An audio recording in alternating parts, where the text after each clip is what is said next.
Got multi-talented actor Stephen Tompkinson on the programme. He's back on our screens tonight, taking the role of Detective Chief Inspector Banks. The show is an adaptation of the hugely successful novel by crime writer Peter Robinson, and it was all filmed on location here in Leeds. We're going to talk about that next. Stephen joins us now. Good morning to you.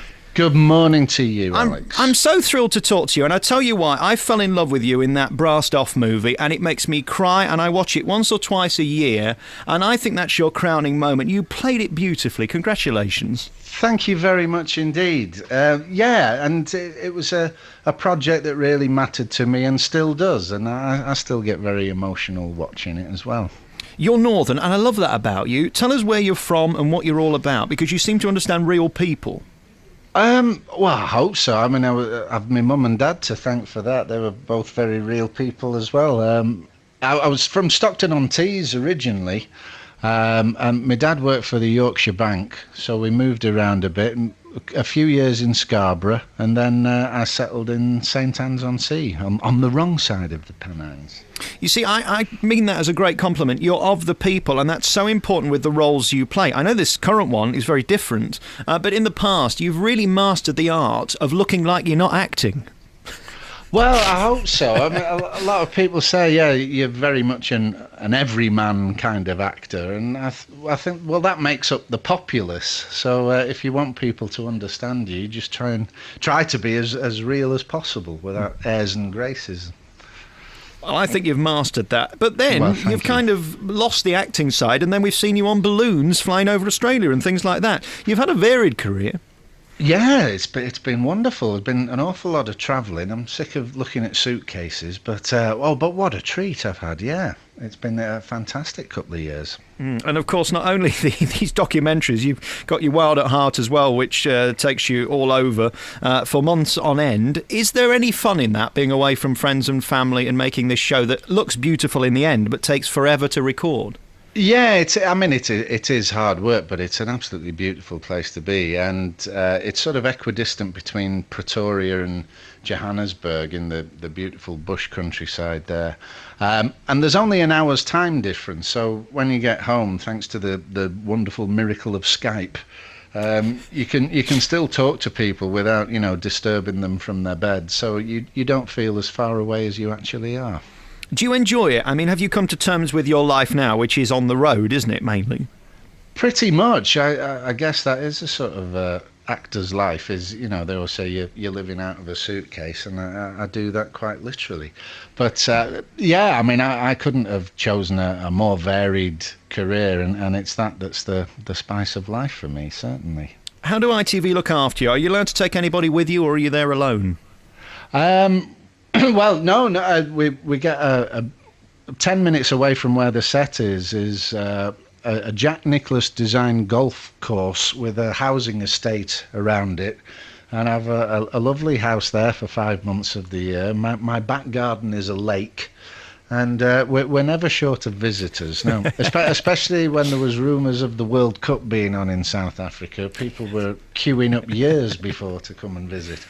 How do you find the majesty of Africa and the animals that you co-star with? It changes your life. There's something magical about it, isn't there?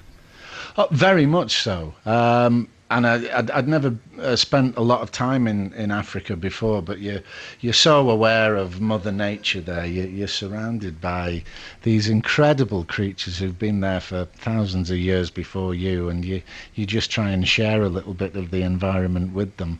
And you've always got to be, you can never be too relaxed, as I found out on Thursday when I was kicked by a zebra. Where did he kick you? On my right cheek. I meant which place? I was tying my shoelaces at the time, yes.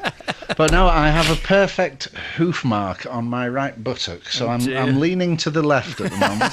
Are you sat on a rubber ring as we're talking right now, Stephen? Yes, exactly. Is it nice that people want to see you as much as you being someone else? Because there aren't many people who get to do that on TV, are there? That actually get to be you in one programme and then the next programme you're acting. Yes, no, it's a new thing for me, really, being me. I've spent most of my career trying to be other people, and then it was on the the back of the success of Wild at Heart that they wanted me to do another sort of African adventure. Their first thought asking me to canoe 1,000 miles up the Zambezi, which seemed like much too much hard work. So I preferred to just stand in a laundry basket and be blown about by Mother Nature, which was gorgeous. I mean, I can only think of Martin Clunes. He's the other one who's got the dream showbiz life that you've got. Yeah. Is it easy you being you? Because I know some actors really struggle when they haven't got a script.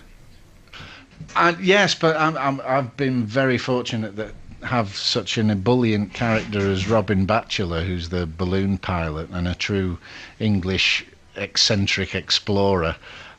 So we fired off each other very well, and the rest of the time, you know, when you're up in a hot air balloon, the vistas that you get are just fantastic, even when you hit the ground at 40 miles an hour, as we did in Australia.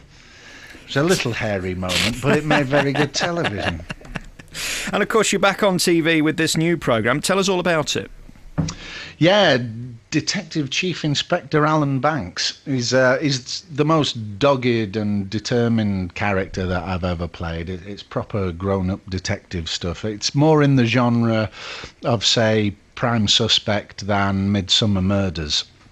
So it is very gritty and real, and Peter's books sort of concentrate quite a lot on the police procedural aspect of cases, that even when you're convinced you've got the right person for the crime, you know, that there are so many technical loopholes that clever lawyers can get clients off with. And in this case, where 5 young girls have gone missing from the Leeds area over a period of 9 months, you know, you can imagine there's quite a big media circus has whooped up, and even if they manage to get an arrest, will that person get a fair trial because of all the media involvement?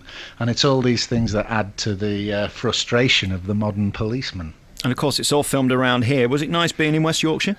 It was absolutely gorgeous. I hadn't spent much time up in Leeds since filming Brassed Off, being up in Yorkshire, and Leeds has changed an awful lot, and it's a beautiful city, and we had such a great time. There was a very unique atmosphere on set, and well, as you said, and as I'm hoping, that you know, there's 18 more novels to film, so we're keeping everything crossed that we can spend a lot more time. Christmas is coming, we've got a mortgage to pay, we've got to keep you busy, haven't we?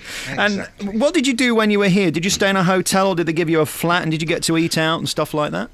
Yeah, well, actually, most of the time when we were filming, we did sort of split days. So we were filming from sort of 11 in the morning till 11 at night. So most places were closed by the time we finished filming.